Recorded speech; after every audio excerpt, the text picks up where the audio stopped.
Hey guys, how are you? Well, it's February. Valentine's Day is in about a week and a half, so most people will associate this month with the color red.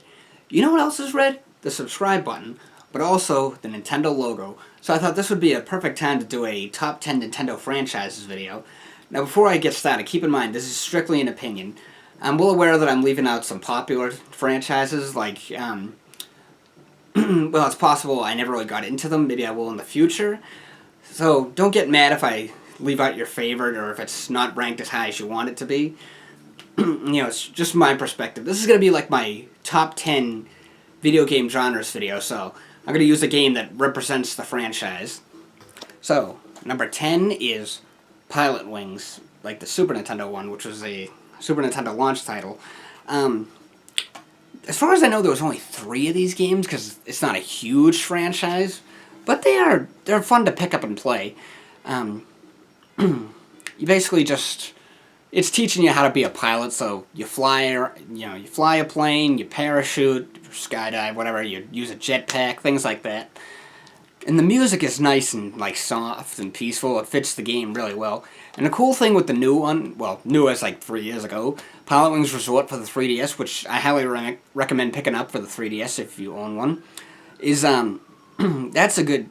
The cool thing of that one is you can actually play as your Mii, because I don't think that was, in the other ones you basically just, you play as a character, you don't really see the face. So unless you include the N64 one, you can pick different characters. Moving on to number 9 is Donkey Kong. Now, Donkey Kong is actually one of my favorite Nintendo characters. I play his games kind of on and off, so I never really got into the spin-off games like Donkey Kong Jungle Beat or anything like that. But I love the Donkey Kong Country games, the series, especially the first one for the Super Nintendo. It's my favorite Donkey Kong game of all time. It's your average side-scrolling platformer, unless I like how they brought back the Donkey Kong Country series. The newer ones are really good. And something that a number of people don't really know is that the original Donkey Kong with the loincloth, he from the arcade games, he makes an appearance in Pixels, and also in, what's that movie? Futurama, an episode of Futurama. That's actually Cranky Kong. He became, the original Donkey Kong is Cranky Kong, which is why he's like, my day, I beat this game in a half an hour without losing a single life. I wonder if somebody could actually do that. That'd be a hell of an accomplishment. I doubt they could, but so he's actually Cranky Kong, the original Donkey Kong. And the Donkey Kong, most people are familiar with the necktie. That's a newer Donkey Kong who debuted in the first Donkey Kong Country game. Moving on to number 8 is F-Zero. We haven't seen a new F-Zero game in over 10 years. Why? I don't know, but maybe because it's not as big a cash cow as like Mario or something, but whatever. What I really enjoy about these games, I'm not a huge racing game, but I like these games because they're futuristic and kind of sci-fi. And, the backgrounds, the levels are phenomenal. The music is awesome. The characters are really cool. Because that's what's cool is, like, how it's, like, all different characters, like robots and aliens and cyborgs and stuff. Come on, we need a new F-Zero game. If not for the Wii U, then for the NX or whatever they might call it. I know there's a game on the Wii U. I forget what it's called. It's similar to F-Zero. It's, like, hovercrafts and stuff. I haven't played it or checked it out, but I don't think it's F-Zero, but it's something like F-Zero. Yeah. Moving on to number 7 is The Legend of Zelda. Now, what can be said about these games? To put it in one word, phenomenal. Absolutely phenomenal. Well, that's 2 words, but yeah, I bought this. I got this for Christmas in 2013, which is also the year I bought my 3DS.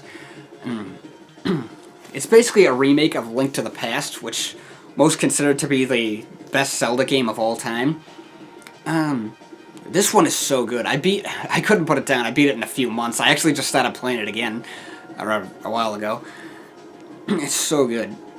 And I don't know, what can I say about it? It's just such a great franchise. It's one of their biggest franchises.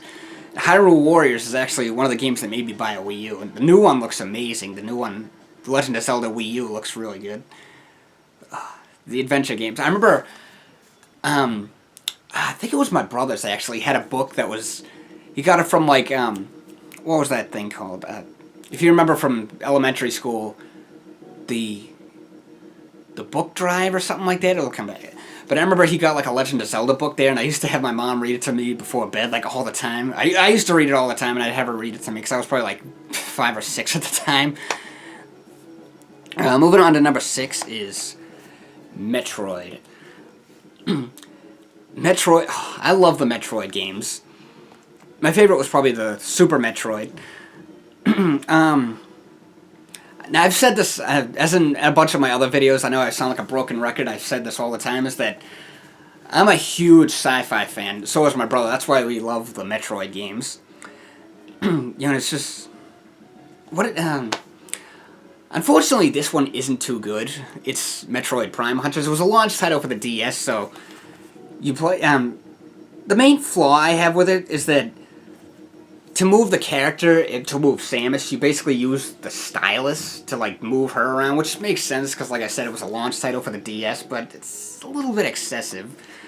And there was also some really, you can kind of see them on there, there was some really cool characters in this, like, they're on the back, too, there.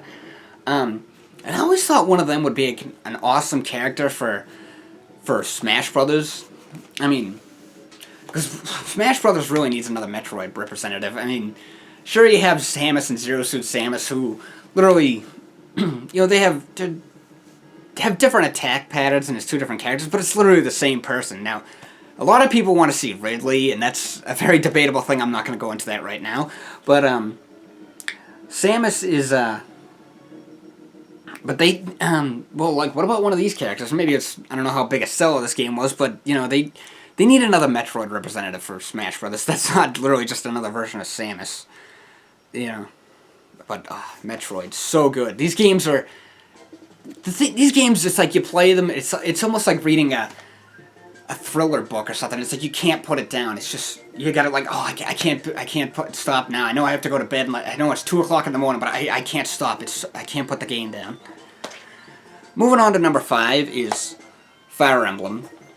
Now, Fire Emblem games actually originated in Japan in 1990, but they didn't make an international release till about 2003, because tactical RPGs and RPGs were the most popular video game genre in Japan. In the 90s, they weren't as popular here just yet, which is why Final Fantasy games, like every other one, was released here. Some weren't until years later were released. But that's why the Fire Emblem games were never released outside of Japan until 2003, like I said. But the games, I've been, to be honest with you, I first learned about Fire Emblem through Smash Brothers Melee, like playing as Marth and Roy, and like kind of started hearing about, doing some research on the game stuff, and then when I found out they were coming out here, I was like, oh, nice. I've been a big fan of the series ever since. The Radiant Dawn for the Wii was my favorite. I mentioned that in my top 5 strategy games video. And what's cool with these is that, because I mentioned this one, Path of Radiance, in my top 10 GameCube games video, so I don't need to go too deep into details, but one of the things I always enjoyed about these games is that I like how you can interact with people on the field, so it's like you can get them to, you convince enemies to switch sides and join you. And I always thought most Fire Emblem games have, like, people who can turn into animals. Like, here's one right here, for example. And I always thought that would be a cool idea for a character in Smash Brothers. Unfortunately, you know, they're usually minor characters, these animal people, and obviously it's a major character that would be in Smash Brothers. I mean, you wouldn't see a Goomba as a playable character in Smash Brothers. But the new Fire Emblem game came out in Japan like 6 months ago, but it's coming out like soon, actually, like this month. I always thought, because there actually is to kind of promote that game, the main character from the new Fire Emblem game is basically like half dragon, so it's sort of like so it's kind of a way of that they're incorporating the animal people into the Smash Brothers, so I'm really excited about that. I'm definitely buying that character. Moving on to number 4 is Kirby 64 and the Crystal Shards. Kirby is my favorite Nintendo character. I mean, yeah, he's made by HAL, but it's still exclusive to the Nintendo. I mean, you've never seen Kirby on, like, Xbox or PlayStation, so it's technically a Nintendo franchise. And this is my favorite Kirby game of all time. I actually did a Let's Play of this. I'll put the link in the description, as well as a couple of the others. Some of these other games I did too, like a couple of Metroid games and stuff. But Kirby, the thing, you know, he sucks in characters, gets their ability. The thing I liked with this one is that it's not like most traditional Kirby games where it's just like, you know, bomb Kirby, fire Kirby. Instead, it's like elements, and you can actually combine two together and make like a new type of thing or something. Oh, it's just really cool. And Kirby, actually, the idea for him, if you remember Kirby vacuums, like, you know, there's one in the Brave Little Toaster, that's kind of where they got the idea for Kirby. But look at that little, I love this guy. Little Kirby. So cute. Number 3 is Pokemon. Again, Game Freak, published by Nintendo, you know. Now, I could go on and on about... I've been a huge fan of Pokemon since it was released in... Well, here in the US, it came out in 1998, I believe, so... Japan, it was like 96. I've been a huge fan of the franchise since its release. The games... This was my favorite out of the series, was the Gold and Silver. And it's... Basically, it's just, you know, an RPG. You collect... Well, what can I say about them? Catch Pokemon, battle others, go on adventures and stuff. I still need to get some of the newer ones. I want to get Omega Sapphire, or is it Alpha Sapphire? Pardon me. I love these games. I did a Let's Play of the blue and red... no, it was the red one. I did a Let's Play of the red one. It's actually one of my first Let's Plays. But I show you how to do some glitches and stuff. I'll put the link into that in the description as well. I'm sorry if it gets a little confusing down there with all the different links to Nintendo games. But, I love Pokemon. I still love Pokemon. I was obsessed with it when it first came out, and I still am. Not as crazy about it as I once was, but it is something I still enjoy. You know? I got this stuffed Pikachu back here. It's not a stuffed Pikachu. Take it back. Remember that episode? I'm drawing a blank of what the episode was called, but whatever. Moving on, number 2, Star Fox. I'm so hyped for Star Fox Zero. I cannot wait for that game. I wonder what kind of animals they'll incorporate into the new... You know, if they put new characters into the franchise, like, you know, what animals will they see? I'd kind of like to see a bat.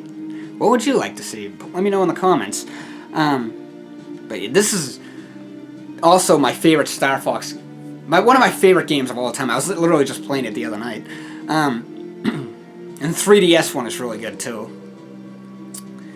I never really played... It's funny, I remember the original. I did a Let's Play of the original. I'll put the link in the description. Sorry about all the Let's Play links. I swear that's the last one. I remember playing... My brother rented this back in the day, and it was like... You know, because it was just like... They were flying games. So I remember... My brother and I were saying, like, you know what would be cool if they made one that was, like, a cross between flying... Almost like Shadows of the Empire or Rogue Squadron or something. Or Rebel Assault, maybe that was. It was, like, it would be cool if they made a Star Fox game that was... Some levels were flying and others were, like, on foot, like a first-person shooter.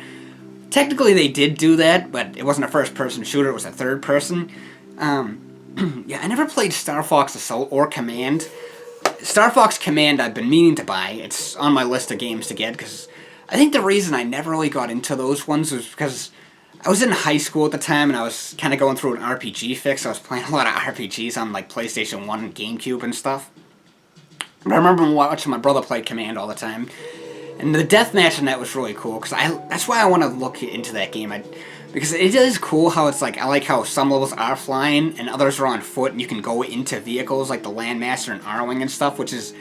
actually how the deathmatch worked in the game, which was a lot of fun because my brother and I used to do that all the time. And I remember one time we were in the living room playing Star Fox Assault. We were doing deathmatch, and our sister walked in with a friend of hers. And they were like, "Oh, cool, what's this game?" And they're like, "Oh, it's Star Fox. You guys want to play it?" And they're like, "Yeah, sure." So the 4 of us played. That was a lot of fun.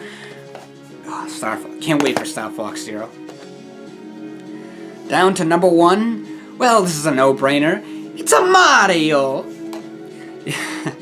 or in this case, Super Mario All-Stars with Super Mario World.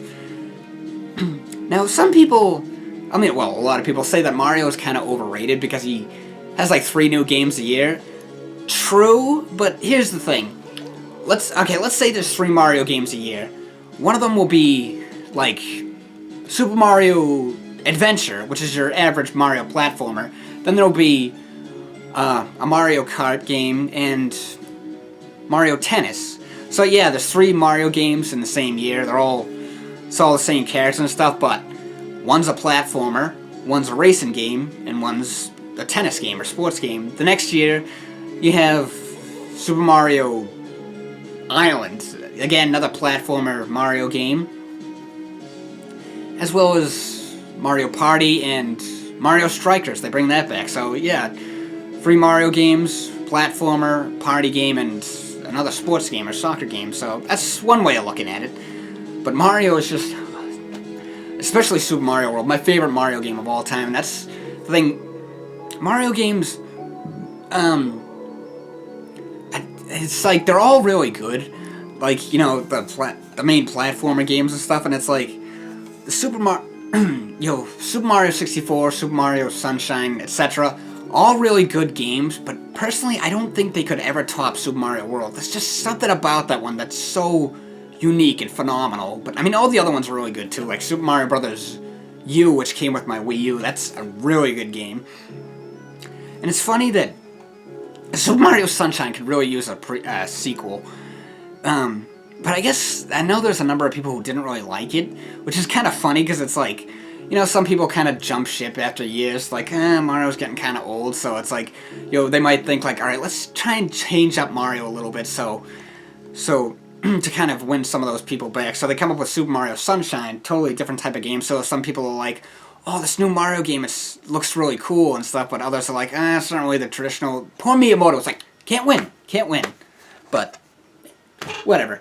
So, thanks for watching, and have a nice day, guys.